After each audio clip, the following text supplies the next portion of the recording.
कि पीछे मुड़ के नहीं देखना है. I have to carry on with my practice. I had a motorcycle during my college days, but limited घर से पैसे मिलते थे.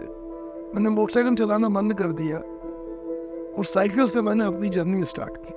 कि lawyers are the most coward ones और एट द सेम टाइम वही सबसे ज़्यादा एम्पावर्ड प्रोफेशन से.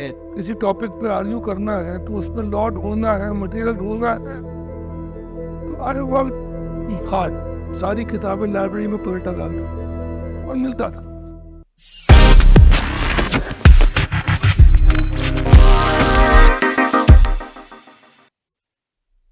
Hello everyone, welcome back in this another episode of the Mad Barrister Show.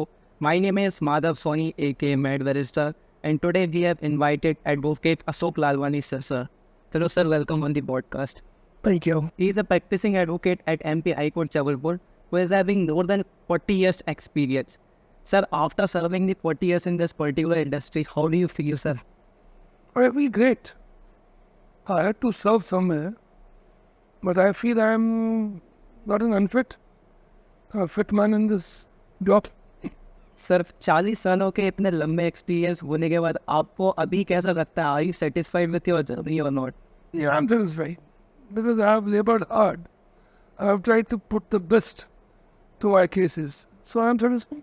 Sir as you are the first generation lawyer, तो sir क्या क्या hurdles आपके आए थे? क्योंकि काफ़ी स्टूडेंट्स ऐसे होते हैं जो कि फर्स्ट जनरेशन लॉयर्स होते हैं इन दिस प्रोफेशन, वो बहुत ज़्यादा टफ हो जाता है उनके लिए कि लिटिगेशन में कैसे एंटर करें, या जो अदर कैरियर ऑप्शंस हैं उनमें भी बहुत ज़्यादा टफ हो जाता है कहीं. Definitely. सर आपकी जर्नी कैसी रही थी फर्स्ट जनरेशन लॉयर?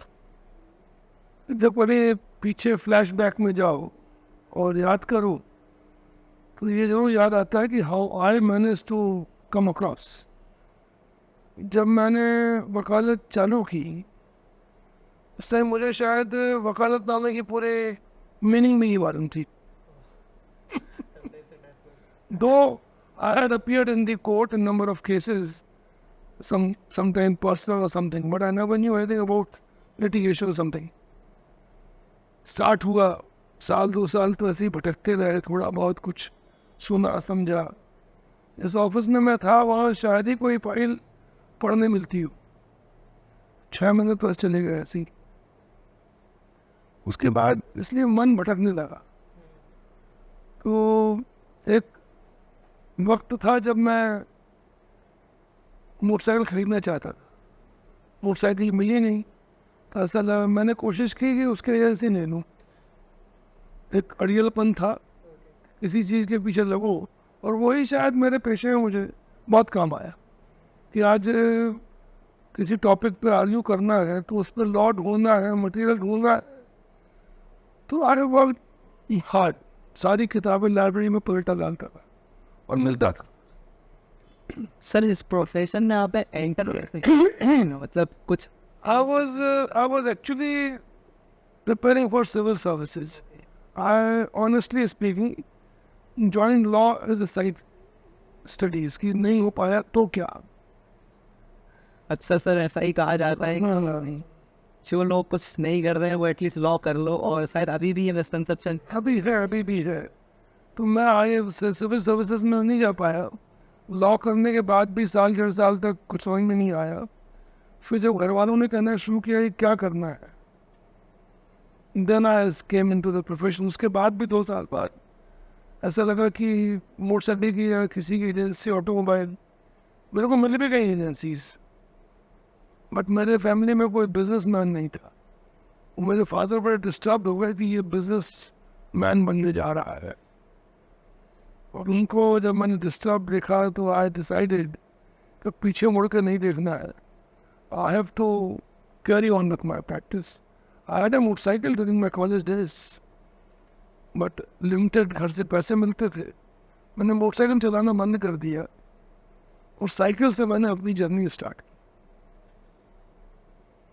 जो आदमी मोटरसाइकिल पे चलता हो, कई बार लोग टोकते थे, क्या बात है साइकिल पे आ गए. हमने कहा नहीं है अभी औकात तो नहीं है. सर उस पेन को आपने कैसे टैकल किया था, सोशल प्रेशर को? मैंने कभी सोशल प्रेशर को चिंता ही नहीं की. मैं जो हूँ, जैसा हूँ वैसा हूँ. फिर जब कमाने लगा, पैसे थोड़े बहुत आने लगे, ऐसा लगा कि मैं मोटरसाइकिल मेंटेन कर सकता हूँ, तो घर से मोटरसाइकिल फिर ले आए। सर आई थिंक उस टाइम पे एज कंपेरिजन टू अभी जो करंट सिचुएशन है, उस टाइम पे थोड़ा सा सोशल प्रेशर कम था, क्योंकि सोशल मीडिया की लाइफ नहीं थी, आप इंटरनेट के थ्रू किसी की दूसरे की लाइफ में बहुत दूर क्या चल रहा है वो देख नहीं सकते थे। बट करंट सिनेरियो ये है कि सोशल मीडिया का इतना ज़्यादा प्रेशर आ गया है, तो स्टूडेंट्स को बहुत ज़्यादा दिक्कत होती है उस चीज़। That is self restraint. हम सोशल प्रेशर को फॉलो करते हैं, इसलिए सोशल प्रेशर हम पे हावी होता है। अगर हम फॉलो नहीं करेंगे तो नहीं होगा हावी। एक बहुत अच्छा एग्जाम्पल है कि एक सज्जन फटे कपड़े पहन के निकले, किसी ने पूछा आपको बुरा नहीं लग रहा है? उन्होंने कहा यार जो मेरे को जानते हैं उनको मालूम है कि मैं कौन हूँ, करोड़पति हूँ या लखपति हूँ, उनके लिए कोई फर्क नहीं पड़ता। और जो मुझे नहीं जानते हैं उनके सामने मैं फटे कपड़ों में जाऊँ या फुल सूट में जाऊँ, क्या फर्क पड़ता है? Correct sir. सर आपने कभी ये चीज़ सोचा कि शायद ये प्रोफेशन मेरे लिए नहीं है, मैं गलत एंटर कर लिया हूँ? वो जब मोटरसाइकिल वाला मेरा ऑटोमोबाइल की एजेंसी लेने वाला एपिसोड आया, उसके बाद तो मैंने ठान ली थी कि और कुछ करना नहीं है, कमाऊँ या न कमाऊँ, करना ही नहीं है। तो सर आपने लॉ कंप्लीट कर लिया, देन उसके बाद ये मन उसके बाद आया कि बिजनेस कर। हाँ 3 साल के करीब बाद। ओके सर, देन वापस फिर लाइफ जो है ट्रैक पे कैसे आई कि लॉ ही करते हैं परसू आगे? नहीं, बस वकालत में तो मैं था, साइड में ऑटोमोबाइल एजेंसी ढूंढ रहा था, मिल गई थी मेरे को, तो मैंने सब छोड़ दिया, एक ही काम की, वकालत करनी है बस। सर अक्सर ऐसा कहा जाता है कि अगर आप लॉ परस्यू कर रहे हैं एज ए लिटिगेंट, तो साइड में एक आपकी इनकम हो जिससे कि आपको। हाँ, ऐसा कई लोगों ने सोचा। लोगों ने प्रोफेशनल या कम यूँ कह लीजिए कि अर्निंग वाइज के साथ, लेडीज़ के साथ मैरिज भी की। कुछ लोग तो सफल रहे उस प्रयोग में, उनकी वाइफ भी कमाती रही और वो भी कमाने, वो उन्होंने मदद कर ली। कुछ लोग डिपेंडेंट हो गए, तो वो उस डिपेंडेंसी से उबर नहीं पाए। कुछ लोगों ने साइड बिजनेस किया। हमारे बहुत से लॉयर्स हैं जिन्होंने धीरे धीरे करके प्रॉपर्टी के सेल परचेज में इन्वॉल्व हुए। वो अल्टीमेटली वकालत भूल गए, वो प्रॉपर्टी की सेल परचेज में ही चले गए। साइड बिजनेस बहुत कम लोगों को भाता है। अधिकांश तो यही देखा मैंने कि वो उनके ऊपर हावी हो जाता है, क्योंकि उस स्टेज में वकालत में कमाई कमी होती है शुरू में। होता है सही है। तो और दो नाव पे पाँव क्यों रखना? बट सर श्योर नहीं होते कि इस सवाल ही नहीं है। ये एक ऐसा प्रोफेशन है जहाँ अगर आप 5-6 साल रह लिए तो मेरा अनुभव बोलता है कि इट इज़ 100% श्योर कि आप दाल रोटी तो खा कमाई लोगे। बट सर वो 5 साल तक लाइवलीहुड मैनेज करना बहुत ज़्यादा। कोई बुराई नहीं, क्योंकि आप कॉलेज लाइफ में इतना अपने आप को अननेसेसरली टैबू से बांध लेते हो कि आपको दिक्कत होती है। वो टैबू से बाहर आ जाओ। नहीं था तो था, नहीं था। जस्ट इमेजिन आज हिमाचल में आपका लैंड स्लाइडिंग हुई, जो लोगों के घर तो घर, लोगों की ज़मीनें भी चली गई। कैन यू इमेजिन वो वापस कैसे आएंगे? जब था तो रात को बढ़िया बंद कमरे में कूलर जला के, एसी जला के, हीटर जला के सोते थे। That is the same life. One should admit the life, truth of the life. Sir अक्सर ये कहा जाता है कि अगर आप प्रैक्टिस स्टार्ट कर रहे हैं तो जो लोअर कोर्ट्स होते हैं इनसे स्ट्रॉन्ग करनी चाहिए। That is true, because I personally feel that जो civil courts हैं, there you learn the basics. और जो CPC है, वो मूल ग्रंथ है। Because what I term is law is nothing but just codified general knowledge. So if you have good GK, you can think यार ये ऐसा लॉ है। कभी कभी लगता है कि यार हमको इसमें ऐसा नहीं हो सकता, तो आप ऐसा सोचते हो तो आपको कुछ ना कुछ जजमेंट्स उस तरीके के मिल जाएंगे जब आप ढूंढने निकलोगे। तो वो कहीं ना कहीं इंस्टिंक्ट आपका बोलता है, कॉमन सेंस बोलता है कि ये चीज़ ऐसी होनी चाहिए, ये चीज़ ऐसी नहीं हो सकती, गलत लग रही है, तो आप ढूंढते हो, then you get the law on the point. Principle of natural justice, हाँ। एंड उसी पर सारा डिपेंडेंट है जुडिशरी और जुडिशियल सिस्टम में। सर आपका एक्सपीरियंस आपने की हुई है मतलब डिस्ट्रिक्ट कोर्ट में प्रैक्टिस, तो वहाँ का एक्सपीरियंस कैसा था आपका? डिस्ट्रिक्ट कोर्ट में प्रैक्टिस करते वक्त सबसे अच्छे लोग मिलते हैं, सबसे बुरे लोग मिलते हैं वहाँ। वो तो इस टाइप का है कि आप एक नदी में नाव चला रहे हैं, कई बार ऐसा होता है कि नदी उथली होती है, उनको भी फेस करने का एक आर्ट आ जाता है। आपको ड्राउंडेड क्रिमिनल्स मिलते हैं, लुच्चे बदमाश सिविलियन सिविल सूट वाले लोग मिलते हैं, लैंड माफियाज मिलते हैं, they're in direct touch with you, you learn to deal with them। Sir ऐसा कहा जाता है कंपेरेटिवली मतलब जितना ज़्यादा बड़ा कोर्ट है उतनी ज़्यादा आप फी चार्ज कर सकते हैं। सो स्टार्टिंग में शायद थोड़ा सा स्ट्रगल करना पड़ता होगा डिस्ट्रिक्ट कोर्ट में, एज अ फी आप कम चार्ज कर रहे हैं। ये बात सही है, आदमी कोई भी फी कोर्ट के हिसाब से नहीं लेता, आदमी फी अपने कैलिबर और अपने एक्सपीरियंस के हिसाब से देता है, और क्लाइंट भी कैलिबर और एक्सपीरियंस के हिसाब से देता है। छोटी कोर्ट में भी लोग, ट्रायल कोर्ट में भी लोग लाखों में फीस चार्ज कर रहे हैं, और सुप्रीम कोर्ट में भी लोग थाउजेंड्स में चार्ज कर रहे हैं। Depend on the individual first. हाँ, सुप्रीम कोर्ट में सीनियर मोस्ट लॉयर्स है, वो जब ट्रायल कोर्ट में आते हैं, अपीयर होते हैं, तो they are not charging about the trial court, they are charging as per their status. Sir one point you said कि lawyers are the most coward ones, और एट द सेम टाइम वही सबसे ज़्यादा empowered profession से Yes. हैं, तो ये ऐसा क्यों? इसलिए लॉयर नोज द लॉ, और जो आदमी लॉ जानता है सबसे डरपोक होता है, वो कानून से डरता है। इग्नोरेंट आदमी के लिए कुछ भी नहीं है, जिसको मालूम ही नहीं है कि आगे खाई है, वो तो कूद जाएगा ना। That is the reason.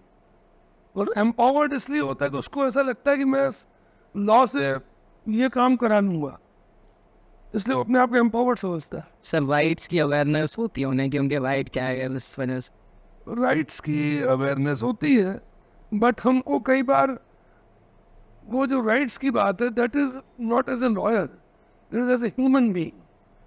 Weather you demand those rights. अब आदमी अगर ऐसी बात करे तो एक वकील तो घर में दिन भर राइट ही मांगता रहेगा, नहीं, दैट्स ए ह्यूमन बिहेवियर। आपको अपने राइट्स भले मालूम होंगे, मगर आप राइट्स डिमांडिंग हो जाओगे तो आप घर में ही मांगोगे, आप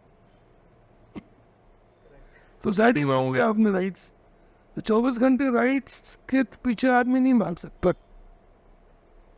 सर अक्सर ऐसा कहा जाता है कि जैसे ही आप लिटिगेशन डूइंग करते हैं तो अर्ली डेज में आपको हर तरह के मैटर से डील करना चाहिए, रादर यू आर इंटरेस्टेड और नॉट। आपके पास ऑप्शन ही नहीं है। मैं तहसीलदार की अभी अपीयर हुआ हूँ, आरआई के साथ में स्पॉट पंचनामे पे और अपना क्या वो डिमार्केशन के लिए भी गया हूँ। एग्जीक्यूशंस में जो आपका मजबूरी होता है उसके साथ में अटैचमेंट और प्रॉपर्टीज एग्जीक्यूट कराने भी गया हूँ। आपके पास कोई ऑप्शन नहीं है, आप नए वकील हो, जो आएगा वो आप मना कैसे करोगे। मगर कुछ लोगों को लगता है जो प्योरली क्रिमिनल साइड में करते हैं तो वो सिविल का देख के डरते हैं, इसलिए नहीं छूते। और जो सिविल साइड में प्योरली करने जाते हैं वो क्रिमिनल देख के डरते हैं कि यार कौन क्रिमिनल से बात करे, कौन थाने जाए। ये अपने अपने पर्सनल डर है, बाकी तो यू हैव नो ऑप्शन। जो मिलता है वो करना चाहिए, और कर करके ये आदमी को समझ में आता है कि मुझे किस फील्ड में जाना है, मेरे को कौन सी फील्ड अडॉप्ट करेगी, या मैं किस फील्ड को अडॉप्ट कर पाऊंगा। करेक्ट सर, जब तक अगर एक्सप्लोर नहीं करेंगे उस कैसे मालूम, कैसे आपको मालूम पड़ेगा।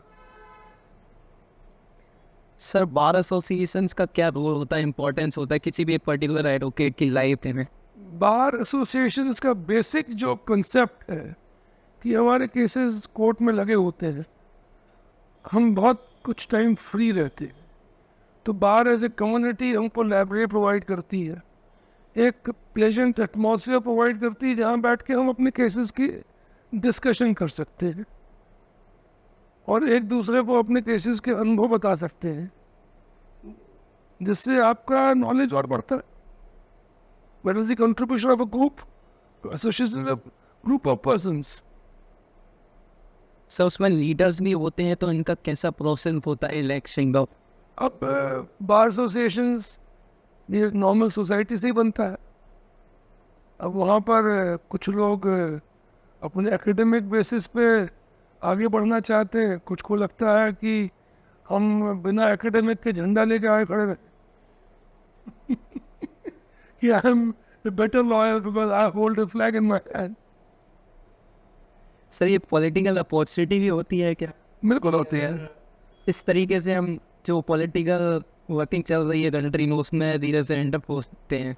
बिल्कुल हो सकते हैं, क्योंकि हम लॉ जानते हैं और क्योंकि आदमी जो लॉयर होता है उसके पास हर तबके का व्यक्ति आता है, तो वो हर तबके तक उसकी पहुंच होती है. इसलिए अगर वो पॉलिटिक्स में जाता है तो उसको वहाँ पे बहुत मदद मिलती है उससे.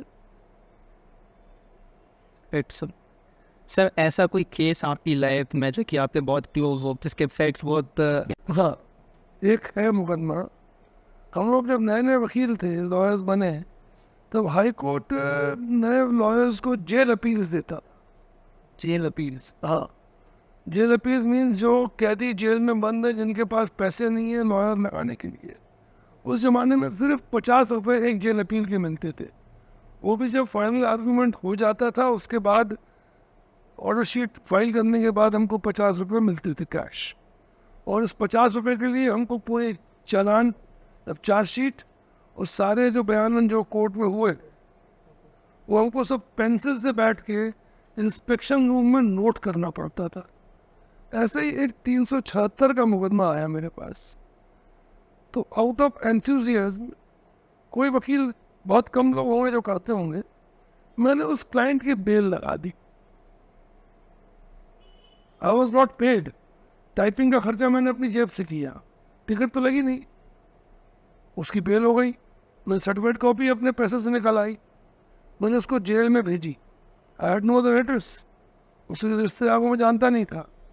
उसका एक पोस्ट कार्ड आया, क्योंकि जेल से सब पोस्ट कार्ड ही अलाउड है भेजना. साहब मेरे पास कोई जमानतदार नहीं है. फिर मैंने एक एप्लीकेशन लगाई कि इसमें मुचलके पे पर्सनल बॉन्ड पे छोड़ दिया जाए. वो भी मंजूर हो गई. मैंने वो भेजा उसको. उसके बाद भी कोई खबर नहीं आई. फिर उसका लेटर आया कि मुझे अभी भी नहीं छोड़ा है. फिर मैंने हैबियस कॉर्पस पिटीशन लगाई. I was only to receive 50 rupees. But एक एंथुजियाज्म होता है, आदमी को कुछ करने की इच्छा होती है किसी के लिए. उस हैबियस कॉर्पस में ऑर्डर हुआ और वो आदमी रिलीज हुआ. उसने मेरे को लेटर लिखा. वो मैसन का काम करता था, राज मिस्त्री का, कि मैं जब भी साहब आपका मकान बनेगा मैं आपका मकान फ्री में बनाऊंगा. बट फिर मैं भूल गया उसका लेटर एड्रेस. मुझे जब मेरा मकान बना तब तक तो बहुत आगे मैं निकल चुका था, 20-22 साल की यात्रा हो चुकी थी. बट उस आदमी की ईमानदारी ये थी कि वो एक वन फाइन मॉर्निंग वो मेरे छोटे से घर पे पहुंचा और मेरा उसने 48 घंटे से ज़्यादा नीचे बैठ के मेरे घर पे मेरा इंतज़ार किया. मैं बाहर गया हुआ था और जब मैं लौट के आया उसने मेरे को अपनी अर्निंग्स में से, अभी याद नहीं है कितने पैसे दिए थे, मगर कुछ फीस ही पेड नहीं कि साहब मैं आपका मेहनताना देने आया हूँ. That was his honesty. It's not that honesty doesn't pay you. I did my job honestly and he paid me. Sir bail के बाद का तब भी आप भी उसके बाद मैंने उसको आर्ग्यू किया, उसको मैंने डिस्चार्ज भी करवाया शायद अभी याद नहीं आ रहा है मुझे. बट क्योंकि उतना पार्ट बड़ा इमोशनल था और मुझे टच किया था, इसलिए मुझे याद है. सर अक्सर ऐसा देखा जाता है कि एडवोकेट्स जब सेटअप हो जाते हैं, बहुत अच्छी एक रेपुटेशन बिल्ड हो जाती है, अपने करियर में बहुत अच्छा करने लगते हैं, तो usually they pro bono type का एक केस लड़ते हैं, मतलब जो पे नहीं कर पा रहे हैं उनके लिए। मैंने कई मुकदमे लड़े, बहुत से मैंने पब्लिक इंटरेस्ट लिटिगेशन किए हैं। तो सर जो सोसाइटी में जिनकी अच्छी अर्निंग नहीं है, जो लोअर क्लास पीपल हैं, तो उनके लिए तो अक्सर देखा जाता है कि प्रो बोनो एडवोकेट्स अपीयर हो जाते हैं, और जो बहुत अच्छा अर्न कर रहे हैं सोसाइटी में, अपर क्लास है, वो obviously they are capable to pay, but जो मिडिल क्लास होता है वो बहुत ज़्यादा सफ़र करता है। नहीं, ऐसा नहीं है। अगर पब्लिक इंटरेस्ट किसी का पर्सनल इंटरेस्ट होगा तो उसको तो फीस देनी पड़ेगी या जैसे संबंध हो। बट अगर किसी व्यक्ति के पास पैसे नहीं है, पब्लिक इंटरेस्ट है, he will definitely approach a lawyer. इसको वो जानता होगा, उसको रिक्वेस्ट करेगा, ये पब्लिक का इंटरेस्ट है, उसको समझ में आएगा। तो आई डोंट थिंक कि कोई वकील ऐसा उसको न मिले। मैं इसलिए एक बात जरूर बोलता हूँ सबसे, सोसाइटी में दो लोगों का बड़ा महत्व है। कई लोगों का महत्व होता है, बट दो लोगों का बहुत महत्व है, एक डॉक्टर का और एक वकील का। Every man in this society should have a personal lawyer and a personal doctor, and these two persons you can not get by money. Correct. Sir अगर अभी किसी स्टूडेंट को लिटिगेशन ज्वाइन करनी है तो it should be the correct platform, मतलब lower, obvious सी बात है लोअर कोर्ट से प्रेफर और से भी कर सकता है, हाई कोर्ट से भी कर सकता है, उसके इंटरेस्ट के ऊपर वो क्या करना है। अब आजकल क्योंकि फील्ड्स बहुत डाइवर्सिफाइड हो गई हैं, और अब विथ चेंज ऑफ टाइम, हमारे ज़माने में सिविल सूट और क्रिमिनल प्रैक्टिस होती थी, इतना ज़्यादा आर्बिट्रेशन डेवलप नहीं था, इतने ज़्यादा ट्रिब्यूनल्स नहीं थे। अब लोगों के पास ऑप्शंस हैं, they can confine to one field only and then they become expert of that field. एक एग्जांपल आपको यंगस्टर्स के लिए, आई कोट एग्जांपल। मैं एक क्रिमिनल केस आर्ग्यू कर रहा था, हमारे एक अच्छे लॉयर थे, उनका नाम भी लूँगा, मिस्टर रमेश कुमार जी। मैं केस आर्ग्यू कर रहा था, मैं वहाँ कहीं अटका, तो उन्होंने मेरा गाउन खींच के मेरे को बोला कि इस पॉइंट पे जजमेंट तुम बढ़वा लो। मैंने केस बढ़वा लिया। अब मैं उनके पास पहुंचा, मैंने कहा सर वो जजमेंट, बोले ऐसे नहीं दूंगा, जब घर आओगे तब दूंगा। ऐसा क्या सर? तो मैं शाम को साइकिल से उनके घर गया, उनका घर पहाड़ी पे था। ठीक वैसी ही कहानी जैसे वो मूवी आई थी छोटी सी बात। वो उस पहाड़ी पे जंगली रास्ते से चलता हुआ मैं उनके घर पहुंचा। वो अपने घर में मस्त झूले में बैठे हुए थे। उन्होंने जब मेरे को पाया कि मैं इतना सफ़र करके उनके घर पहुंचा हूँ, साइकिल अपने हाथ में उठा के, तो उन्होंने कहा you really need this judgment, अब मैं तुमको दूंगा। दिस इज एग्जाम्पल कि जिसको ज़रूरत है, वो अगर दिल से ज़रूरत होगी तो उसको मिलेगा, तो मुझे मिला। And that was a good lesson for me, that taught me many things.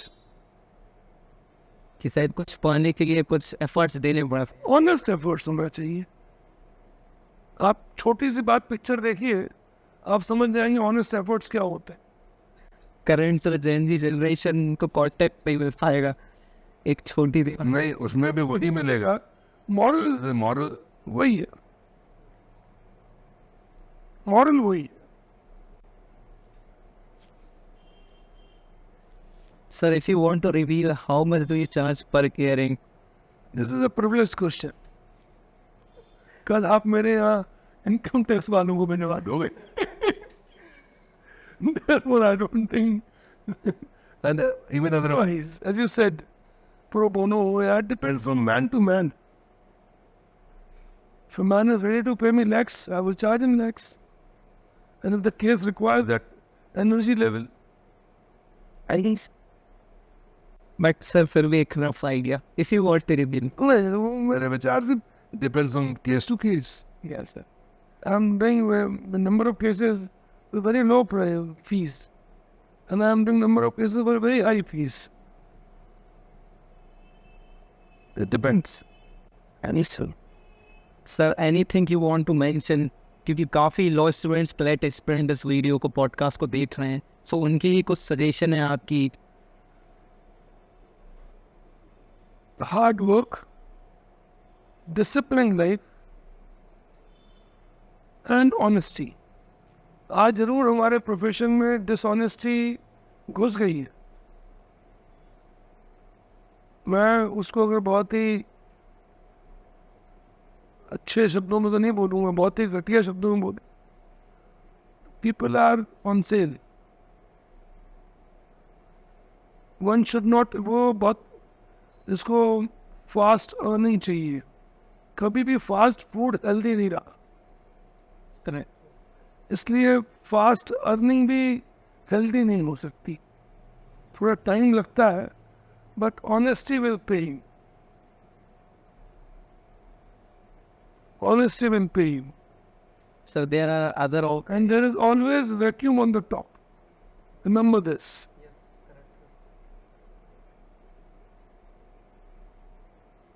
There may be high traffic on the floor, but there is vacuum on the top. Correct, sir. Sir और भी other option है, career option है, like no in the corporate world है ना, वो अक्सर students उन profession को परस्यू करते हैं ताकि एक अच्छी अर्निंग उन्हें जल्दी मिल जाए. और वो जल्दी है ना, बट उसमें करियर जो है वो एक स्टेज तक है, वहाँ जाकर स्टेगनेंट हो जाएगा. यस करेक्ट सर, स्टेबल हो जाते हैं. हाँ, बट यहाँ पर आपके पास वो ये अपना अपना कॉन्फिडेंस लेवल है. अब पहले ज़माने में लोग ग्रेजुएशन करते थे, तो ग्रेजुएट होकर के आदमी सिविल सर्विसेज ज्वाइन करता था, सिविल सर्विसेज, और आदमी बाबू भी बनता था, क्लर्क बन जाया करता था. वही ग्रेजुएट पीएससी देता था, वही ग्रेजुएट यूपीएससी देता था. तो अपनी अपनी कैलिबर पे था. आज क्योंकि 12th के बाद हो गया है, तो now this is no more a post graduate degree, it's a graduate degree. अब ग्रेजुएशन की डिग्री लेके it's up to your calibre whether you want to become a clerk, IAS, or you want to become a lawyer. It's up to you. Now how you take it. लोगों ने अपने blogs खोले हुए हैं. People are अभी जैसे मैंने एक एग्जाम्पल बताया आपको, लाइव लॉ वाला, इन्हें तो किसी के दिमाग की उपज होगी. सही है. नहीं, आजकल वोकल लाइव लॉ आ गया है, वो भी तो किसी के दिमाग की उपज ही है ना. People are diversifying. सर हमने ये पॉडकास्ट स्टार्ट किया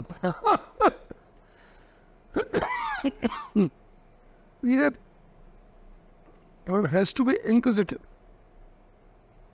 okay sir. And at the age of 20s, you are like that. Generally मैंने ढूंढना चाहते हो, आप करना चाहते हो, आप बहुत कुछ एक्सप्लोर करना चाहते हो. You jump from one place to another. And that is the age and you do it. That is your mental. मतलब आदमी के एक मेंटालिटी होती है कि मैं जंप करूं, मैं यहाँ भी कोशिश करूं, यहाँ भी कोशिश करूं. 20s की एज में ये होता ही है हर एक के साथ. फिर जो जहाँ कंटेंटेड फील करे. एट द एंड जब तक एक्सपीरियंस नहीं मिलेगा उस पर्टिकुलर कैटेगरी का प्रोफेशन, तो आप डिसाइड नहीं कर पाते हैं. तो तरह तरह के करियर ऑप्शन तो एक्सप्लोर पहले करिए हमने. Okay sir, thank you so much sir for giving your precious time. Nice doing with you. Thank you so much sir.